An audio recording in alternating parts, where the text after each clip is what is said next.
Oui. Pour le groupe Les Républicains, la parole est à Monsieur Laurent Wauquiez pour 5 minutes.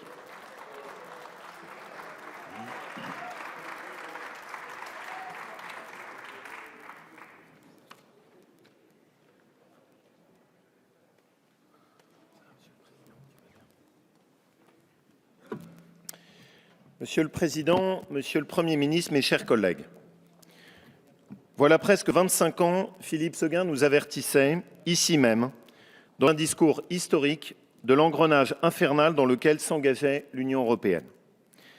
Ces prévisions se sont réalisées une à une.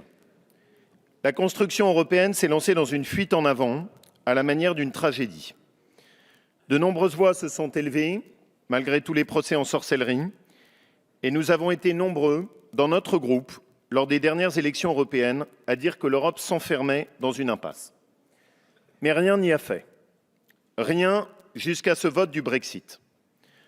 Dans ce vote, soyons lucides. Ce n'est pas le Royaume-Uni qui est en cause, mais le rejet de cette Europe. Ce vote n'est pas une affaire exclusivement britannique. Et rares sont les peuples européens qui aujourd'hui répondraient positivement à un référendum sur l'Europe. Certains nous disent qu'il suffit de ne pas leur demander leur avis. Mais ce n'est pas le peuple qui est aveugle, ce sont les élites européennes qui sont restées sourdes, et nous avons été dans un déni de réalité depuis beaucoup trop longtemps. On ne peut que relever, Monsieur le Premier ministre, l'état d'impréparation insensée dans lequel vous nous avez enfermés. Vous étiez à ce point dans l'aveuglement avec les autres dirigeants européens que vous n'avez même pas préparé le moindre scénario sur une sortie du Royaume-Uni. Pire, depuis 4 ans maintenant, vous n'avez porté aucune initiative autour du président de la République, aucune volonté politique forte pour faire bouger l'Europe et éviter cette catastrophe annoncée. Et aujourd'hui, vous feignez devant nous de découvrir le désastre. Vous portez une lourde responsabilité car vous n'avez rien fait, surtout dans la crise migratoire.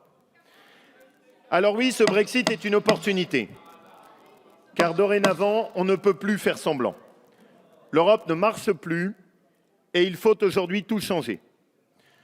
Ce qu'on entend, il faut punir le Royaume-Uni, ou encore dans vos rangs, il faut plus de fédéralisme européen, l'exact inverse de tout ce qu'attendent les pays d'Europe. N'est qu'une nouvelle manière d'esquiver le débat. Nous voulons l'Europe, mais nous ne voulons plus de ce que l'Europe est devenue. D'abord, l'Europe à 27, ça ne marche pas.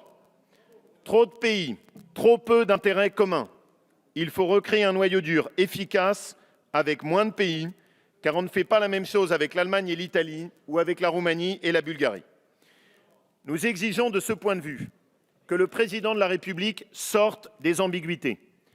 Nous vous demandons d'arrêter l'élargissement.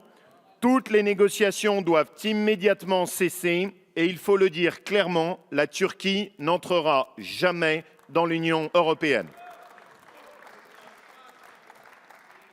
Ensuite, les institutions doivent être revues totalement. Le symbole des dérives technocratiques a été la Commission. Alors, tirons-en les conséquences et arrêtons de nous payer de mots sur le retour de l'Europe politique. Il faut supprimer la Commission en tant qu'institution avec son pouvoir d'initiative législative. Le politique doit reprendre une parole qu'il a désertée depuis trop longtemps. Car dans quelle constitution politique digne de ce nom a-t-on déjà vu une structure administrative non élue avoir un pouvoir d'initiative et dicter une législation à l'ensemble de ses membres, y compris aux parlements nationaux? Enfin, il faut revoir le pacte fondateur. Ils avaient cru que l'Europe pouvait se passer de frontières. Mais défendre ses frontières n'est pas un gros mot et nous ne voulons plus d'une Europe qui assiste passivement, comme nous l'avons vu au cours des derniers mois, à l'entrée irrégulière de 1,5 million d'étrangers. Or, vous avez laissé faire cela. Vous l'avez laissé faire par vos discours lénifiants, vous l'avez laissé faire dans le même temps où les opinions publiques étaient révoltées par cette passivité, vous avez agité les bras en parlant d'une réforme de Schengen, mais rien n'a bougé. Il faut sortir de Schengen, retrouver la maîtrise de notre politique migratoire et laisser, en matière régalienne, faire les gouvernements et les parlements nationaux. Ils avaient cru que la politique de la concurrence pouvait servir de seule idéologie. Le résultat, c'est qu'on ne fait même plus la différence entre nos entreprises et nos concurrents. On a le droit de défendre nos entreprises surtout quand des pays comme la Chine sont les premiers à bafouer ces règles de la concurrence.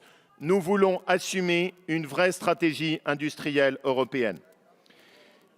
Ils avaient cru enfin que l'Europe pouvait exister sans référence à son histoire et sa culture. Mais l'Europe, c'est la tradition gréco-latine. Ce sont les racines chrétiennes, c'est l'Europe des Lumières, et on ne construira plus l'Europe sur la négation des identités nationales. Une fois arrêtée cette refondation complète, il faudra consulter les Français. Et il faudra évidemment un référendum, parce qu'en démocratie, on ne bannit pas le peuple. Alors oui, pour conclure, vous êtes face à l'histoire. François Hollande, tout au long de son mandat, n'a procédé que par compromis, que par petits ajustements, que par demi-mesures. Le résultat, c'est que la France s'est déclassée en Europe et que l'Europe s'est déclassée dans le monde. Ne cédez pas à Madame Merkel. Ne laissez pas l'inertie gagner. Il faut bouger vite, il faut tout réinventer. Et ce défi, c'est celui d'un continent qui ne veut pas mourir.